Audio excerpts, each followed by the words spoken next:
ओम नमो भगवते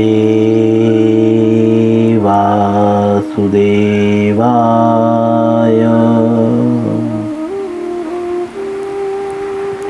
ओम नमो भगवते वासुदेवाय।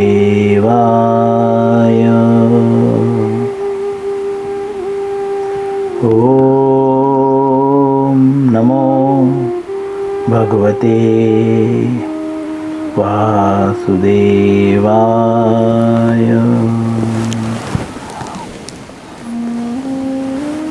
श्रीमद् भगवद गीता यथारूप अध्याय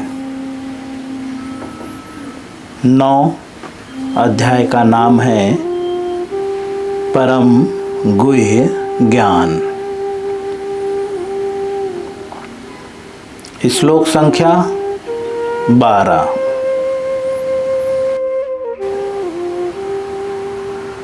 मैंने सबसे रिक्वेस्ट किया था कि कृपया करके आपका नाम डालें, ठीक है? तो प्लीज़ आपका नाम डालें। कोई श्री राधे लिखा है तो वो मत लिखें, आपका एक्चुअल जो नेम है वो लिखें। आप अगर श्री राधे नहीं हैं तो प्लीज़ श्री राधे ना लिखें। मेरे बार बार रिक्वेस्ट करने पे अगर आप ऐसा करेंगे तो मैं आपको रिमूव कर दूंगा। तो आपका एक्चुअल नेम जो है वो लिखें, मेरा सबसे यही रिक्वेस्ट है, ठीक है? चलिए हम विषय वस्तु पे आते हैं। 9वें अध्याय का 12वां श्लोक। सभी लोग के पास भगवद गीता हो और प्रयत्न करें कि वे भगवद गीता को ध्यानपूर्वक देखें और मेरे पीछे उस श्लोक को पढ़ने का प्रयत्न करें जिस श्लोक को हम अभी पढ़ने जा रहे हैं, जो 9वें अध्याय का 12वां श्लोक है। मेघासा मेघ कर्माणो मेघ ज्ञाना विचेतसः राक्षसी मासुरीं चैव प्रकृतिं मोहिनी श्रिताः। पुनः मेघासा मेघ कर्माणो मेघ ज्ञाना विचेतसः राक्षसी मासुरीं चैव प्रकृतिं मोहिनी श्रिताः। पुनः एक बार। मेघासा मेघ कर्माणो मेघ ज्ञाना विचेतसः राक्षसी मासुरीं चैव प्रकृतिं मोहिनी श्रिताः।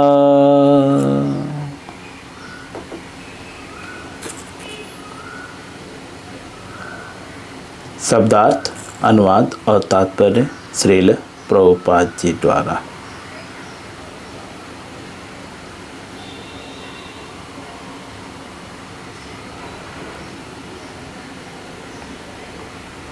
सभी लोगों को मेरी आवाज आ रही है? हरे कृष्ण प्रभु जी। हाँ प्रभु जी, वो श्लोक में मोघा था, वो मेघा पढ़ रहे थे। मोघा ही पढ़ा हूँ मैं। प्रभु जी मेघा पढ़े, बट मैंने तो मोघा ही पढ़ा हूँ। में और मो में बहुत फर्क है, ठीक है? ओके, ठीक है। कुछ चीज़ों को समझ जाना चाहिए।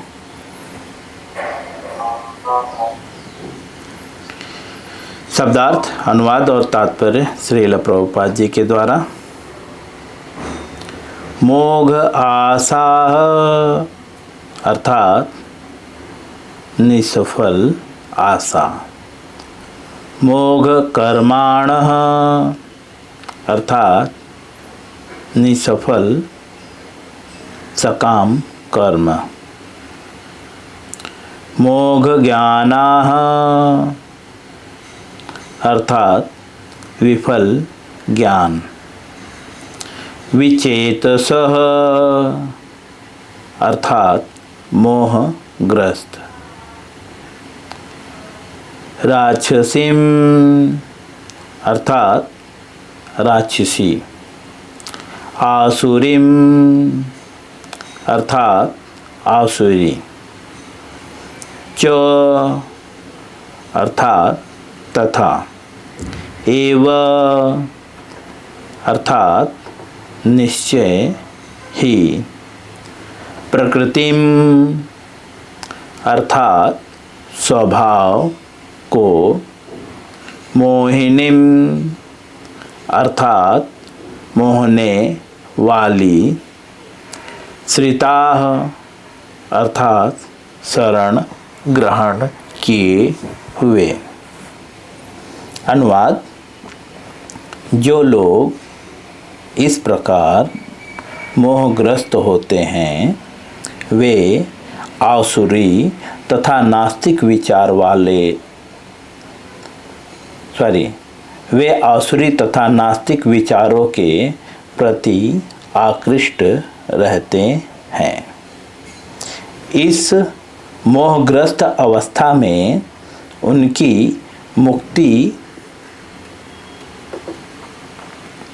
आशा उनके सकाम कर्म तथा ज्ञान का अनुशीलन सभी निष्फल हो जाते हैं।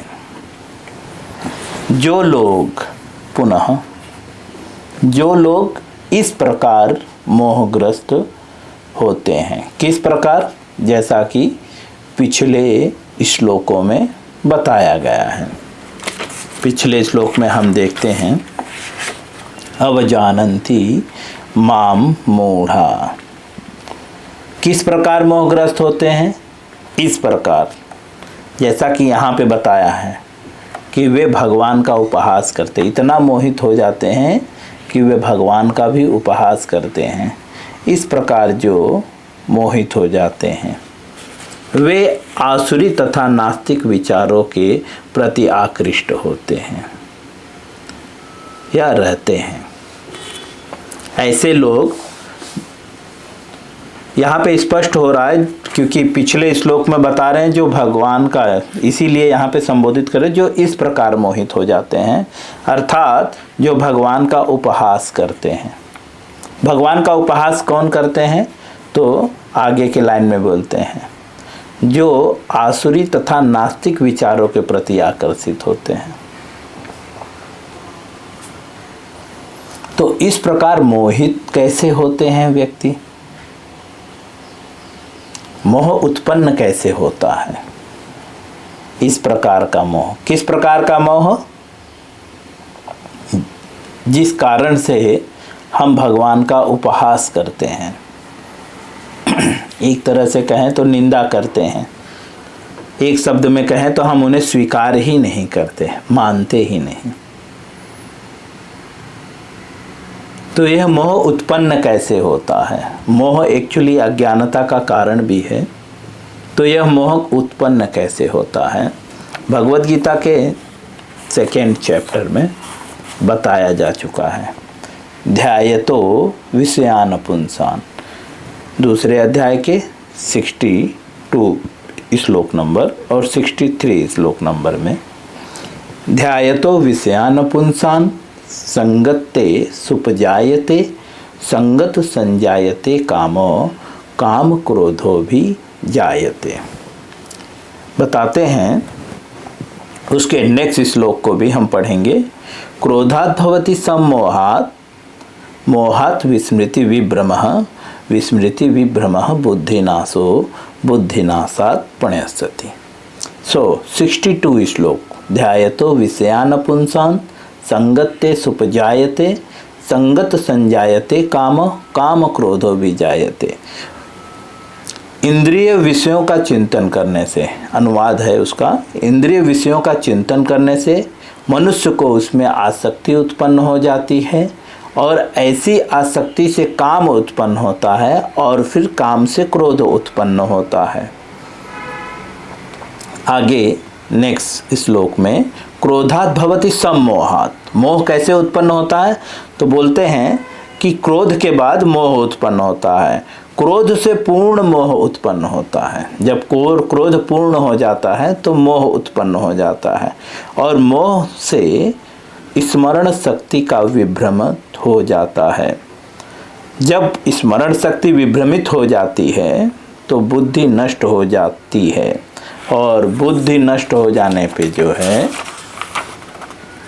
मनुष्य भवकूप में गिर जाता है। इस संसार को एक शब्द में भवकूप भी कहते हैं। मनुष्य इस संसार में कैसे आता है?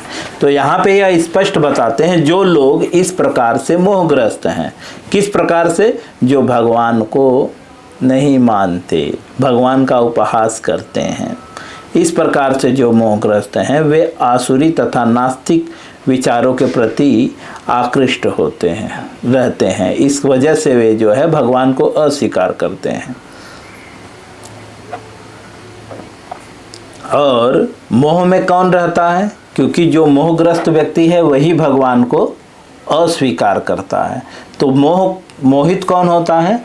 तो शुरू में उसकी शुरुआत कैसे होती है? बोलते हैं ध्यायतो विषयान पुंसान्। जब व्यक्ति इंद्रिय विषयों का चिंतन करने लगता है। 5 कर्म इंद्रियां हैं, 5 ज्ञान इंद्रियां हैं। तो जब ये इंद्रिय विषयों का जब चिंतन करने लगता है तब उसके अंदर जो है वह जो है उसमें आसक्त हो जाता है। आँख, कान, नाक, इसको इंद्रियां कहते हैं। हाथ, पैर, ये सब इंद्रियां हैं। 5 कर्म इंद्रियां हैं, 5 ज्ञान इंद्रियां हैं। जब इनके विषयों में मोहित हो जाता है जीव, तब इस शरीर के प्रति आसक्त हो जाता है। ये 5 कर्म इंद्रियां और 5 ज्ञान इंद्रियों को मिलाकर हम इसको शरीर नाम देते हैं। तो जब जीव इस शरीर से मोहित हो जाता है, आसक्त हो जाता है, तो उससे काम उत्पन्न होता है और काम पूरा ना होने पर, क्योंकि काम तो कभी किसी का पूर्ण हुआ ही नहीं, तो क्रोध उत्पन्न होता है और क्रोध के बाद मोह उत्पन्न होता है। जब व्यक्ति क्रोधित होता है तो वह मोस्टली सारी चीज़ों को अस्वीकार कर देता है। कोई कितना भी समझाए सीधा बोलता है मैं कुछ सुनना नहीं चाहता, कुछ समझना नहीं चाहता। क्रोध में व्यक्ति इस प्रकार से बोलता है और क्रोध से पहले मोह। अर्थात अगर मोह से बचना है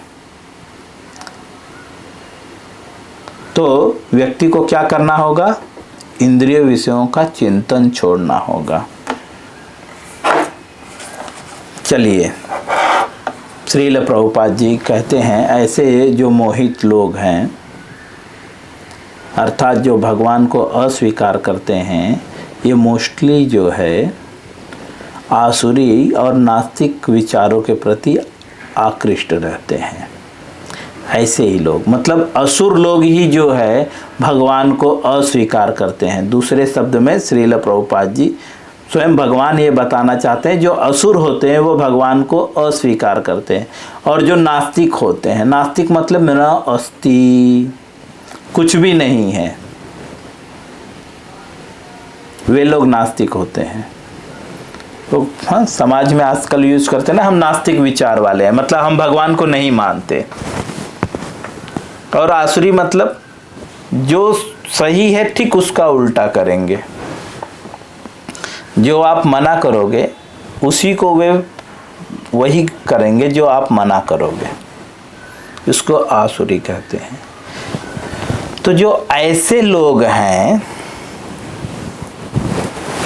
जो इस मोहग्रस्त अवस्था में, किस मोहग्रस्त अवस्था में, पीछे जो बता दिए हैं, जो आसुरी लोग हैं, जो ये सोचते हैं कि भगवान नहीं है, ऐसे लोग, उनकी मुक्ति की आशा, मुक्ति आशा, उनके सकाम कर्म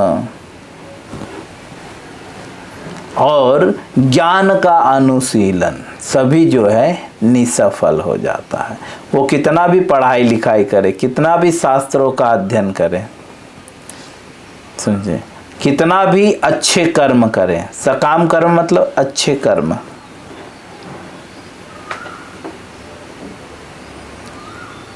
और कितना भी वो सोचे कि मुक्त हो जाए। मुक्ति का अर्थ क्या है? भगवत गीता मुक्ति का अर्थ बताता है, जन्म मृत्यु जरा व्याधि, अर्थात जो जन्म मृत्यु जरा व्याधि से छुटकारा पा जाता है वास्तव में वह मुक्त है। तो वह कितना भी सोचे, अभी यह जन्म मृत्यु जरा व्याधि, इसमें प्रॉब्लम क्या है? क्योंकि जन्म मृत्यु जरा व्याधि ही हमारे समस्त दुखों का कारण है। न ये शरीर मिलता, न बुखार होता, न ये शरीर मिलता, न हाथ कटता, न ये शरीर मिलता, न हमें दर्द होता। हमारे दर्द का कारण क्या है? यह शरीर है। ठीक है, मुक्ति का मतलब है इस शरीर की अवस्था से परे हो जाना। तो कितना भी कोई सोचे कि मैं इस शरीर की अवस्था से परे हो जाऊं, ऐसी आशा करे कि मुझे कोई कष्ट ना हो, या कितना भी वो अच्छे कर्म करे, या कितना भी वो कितना भी वो ज्ञान का अनुशीलन करे, मतलब कितना भी वो पढ़े, वो सब निसफल है। निसफल मतलब फेल, दूसरे शब्द में बोले किसी काम का नहीं है। कब तक किसी काम का नहीं है? जब तक वह आसुरी और नास्तिक विचारों से मुक्त नहीं होता। आसुरी और नास्तिक विचार क्या है? भगवान का उपहास करना या भगवान नहीं है, यह विचार जो है आसुरी और नास्तिक है। जब तक व्यक्ति ऐसे विचारों से रहकर कितना भी अच्छा कर्म कर ले, कितना भी सोचे कि मैं अच्छा शरीर, स्वस्थ रहूं, कोई तकलीफ ना हो, मुक्त रहूं सारी चीज़ों से, तो ये पॉसिबल नहीं है, ये सब निसफल है। चलिए तात्पर्य में श्रील प्रभुपाद जी के द्वारा हम समझेंगे। श्रील प्रभुपाद जी हमें समझाते हुए कहते हैं, ऐसे अनेक भक्त हैं जो अपने को कृष्ण भावनामृत तथा भक्ति में रत दिखलाते हैं, किंतु अंतःकरण में वे भगवान कृष्ण को पर ब्रह्म नहीं मानते। प्रभुपाद जी कहते हैं ऐसे अनेक भक्त हैं जो अपने को कृष्ण भावनामृत तथा भक्ति में रत दिखलाते हैं। वे लोग ऐसा दिखलाते हैं कि हम कृष्ण की भक्ति कर रहे हैं, ठीक है, और उसमें लगे हुए हैं, किंतु जो है वह अंतकरण में, अंदर से,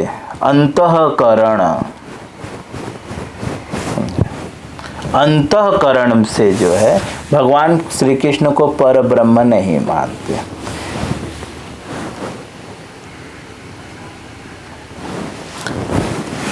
उदाहरणार्थ कैसे हमें पता चले कि ये भगवान कृष्ण को पर ब्रह्म नहीं मानते?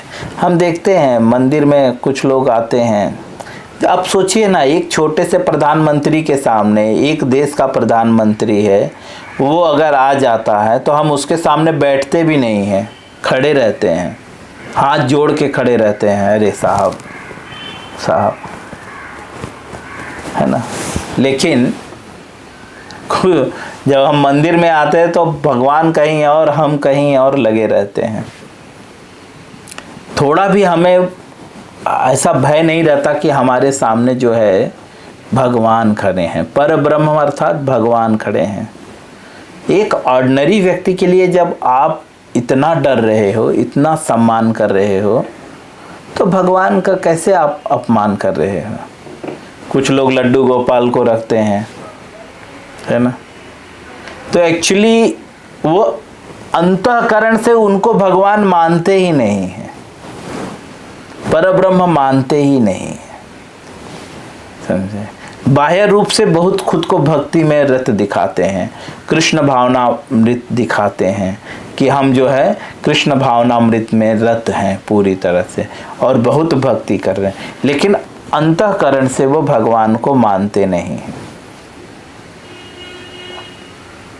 यहाँ पे प्रभुपाद जी को कहने का तात्पर्य ये है कि जो व्यक्ति को अभी जैसे मुझे पता है कि सामने वाला व्यक्ति बहुत बड़ा आदमी है, ठीक है, तो मैं स्वाभाविक ही सतर्क होकर सीरियस रहूँगा कि अरे भाई धन्यवाद आप मेरे घर आ गए, है ना, हर कार्यों को लेकर सीरियस हो जाऊँगा ना, बिस्लरी पानी पिलाऊँगा, है ना। हमारे घर में कोई बहुत ज़्यादा बड़ा व्यक्ति आ जाता है तो भले ही हम खुद जो है नल का पानी पीते हों, लेकिन उसके लिए हम बिस्लरी पानी लेकर आ जाते हैं क्योंकि वो बहुत बड़ा आदमी है ना। अच्छे से अच्छे प्लेट में खाना उसको जो है सर्व करते हैं, हमारे घर में अच्छी से अच्छी बिस्तर पे हम उसे बिठाते हैं, है ना। हम भले ही गर्मी में रहें उसको पंखा चलाते रहते हैं, लेकिन जो ऐसे लोग हैं जो अंतःकरण से भगवान को नहीं मानते, इन लोग क्या करते हैं पता है, खुद तो एसी में सोएंगे और मेरा लल्ला बोलकर भगवान को गर्मी में रखेंगे। ना उनके पास एसी रहेगा, ना पंखा रहेगा,